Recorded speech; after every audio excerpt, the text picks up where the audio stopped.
اور حضور سیدی وارث پاک رضی اللہ تعالی عنہ کا یہ معمول تھا۔ حضور سیدی وارث پاک نے 7 حج پیدل کیے ہیں۔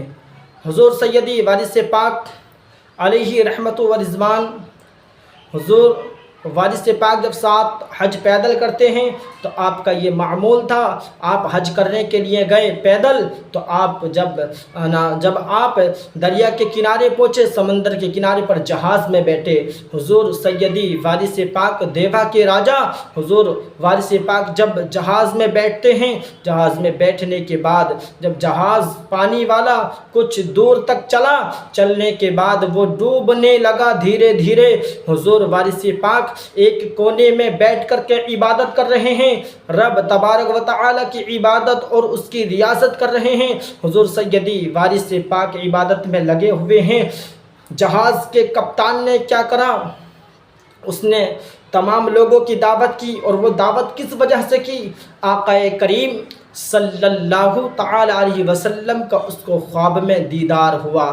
جو جہاز کا کمانڈر تھا وہ مسلمان تھا، ایمان والا تھا، سنی صحیح العقیدہ مومن مسلمان تھا، اس کو آقا کریم صلی اللہ تعالی علیہ وسلم نبی پاک کا دیدار ہوا۔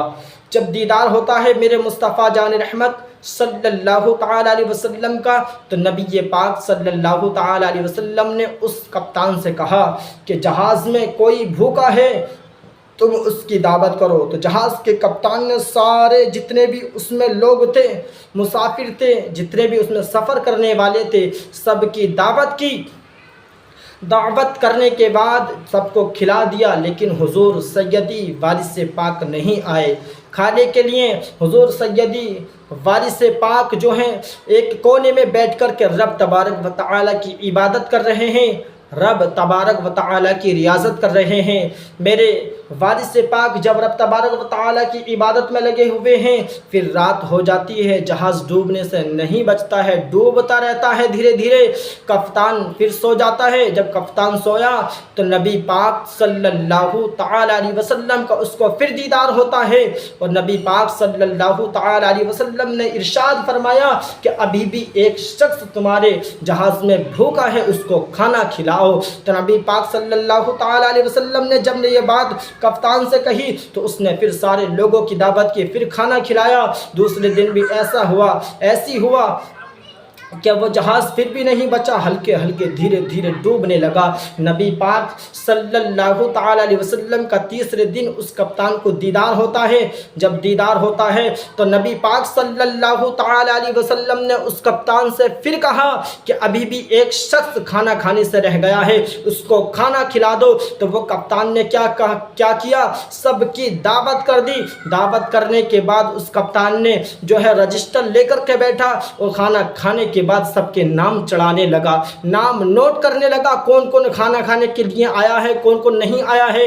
تو سیدی سندی وارث پاک اس میں موجود نہ تھے۔ جب دیکھا تو حضور وارث پاک دیوا کے راجا ایک کونے میں بیٹھے ہوئے تھے، کونے میں بیٹھے تھے۔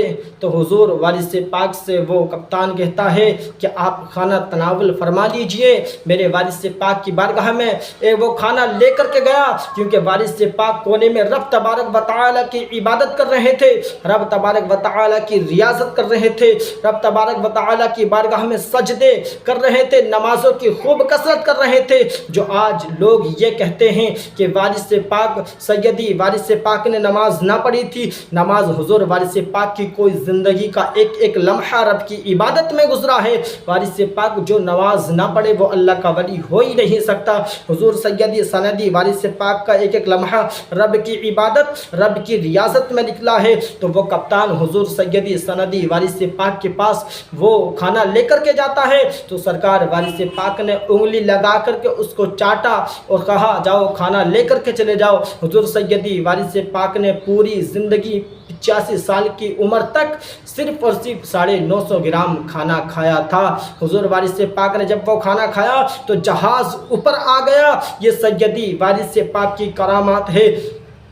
جب حضور سیدی وارث پاک جہاز سے اترتے ہیں تو لوگوں نے کہا سرکار آپ ہمارے ساتھ آؤ، کوئی کہتا ہے آپ ہمارے ساتھ سواری میں چلو، لیکن سیدی سندی وارث پاک نے فرمایا کہ نہیں، میں پیدل ہی جاؤں گا، پیدل حج کرنے کے لیے آیا ہوں، پیدل ہی جاؤں گا۔ سرکار وارث پاک جب جاتے ہیں حج کرنے کے لیے تو آگے کیا ہوتا ہے، خانہ کعبہ میں آتے ہیں، میرے حضور سیدی وارث پاک سب سے پہلے جاتے ہیں۔ جانے کے بعد حضور نبی کریم صلی اللہ تعالی علیہ وسلم کے روضہ انوار پہ حاضری دیتے ہیں۔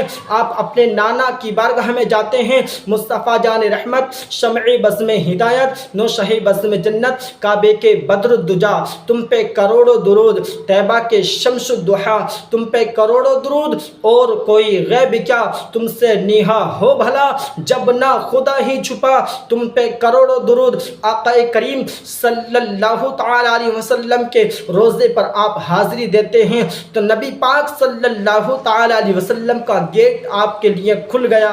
جیسے ہی آپ نے اندر جانا چاہا، حضور سیدی وارث پاک نے جب اندر جانا چاہا تو دیکھو کیا ہوتا ہے، اچانک ایک دم گیٹ بند ہو جاتا ہے۔ جب گیٹ بند ہوا تو حضور سیدی وارث پاک اس وقت کی بات ہے رونے لگے جب مدینہ میں اتنی بستی نہ تھی، اتنے قریب قریب گھر تھے، تو حضور سیدی وارث پاک روتے ہیں، چلا چلا کر زور زور سے رونے لگے۔ جب روتے ہیں تو تمام مدینے کے لوگ جمع ہو جاتے ہیں، اکٹھا ہو جاتے ہیں، لوگوں کا جھرمٹ لگ جاتا ہے، گروہ بن جاتا ہے۔ بننے کے بعد حضور وارث پاک کو دیکھتے ہیں تو گنبد خضرا سے آقا کریم نبی پاک صلی اللہ تعالی علیہ وسلم کے روضے سے آواز آتی ہے، اے لوگوں، میں نے گیٹ اس لیے بند کیا تھا اپنے نواسے کے لیے تاکہ کوئی بھی اسے عام نہ سمجھے، یہ ہمارا نواسہ وارث پاک ہے جو ہندوستان کی دھرتی پر دیوا میں رہتا ہے، دیوا شریف میں، یہ ہمارا نواسہ ہے، اس کے لیے ہم نے گیٹ کھول دیا ہے۔ تو لوگوں کو بتانے کے لیے آقا کریم صلی اللہ تعالی علیہ وسلم نے میرے وارث پاک کے لیے گیٹ، اپنا دروازہ گنبد خضرا کا کھلا اور وارث پاک اندر داخل ہو گئے۔ پھر اس کے بعد اپنی دادی جان کی بارگاہ میں آتے ہیں۔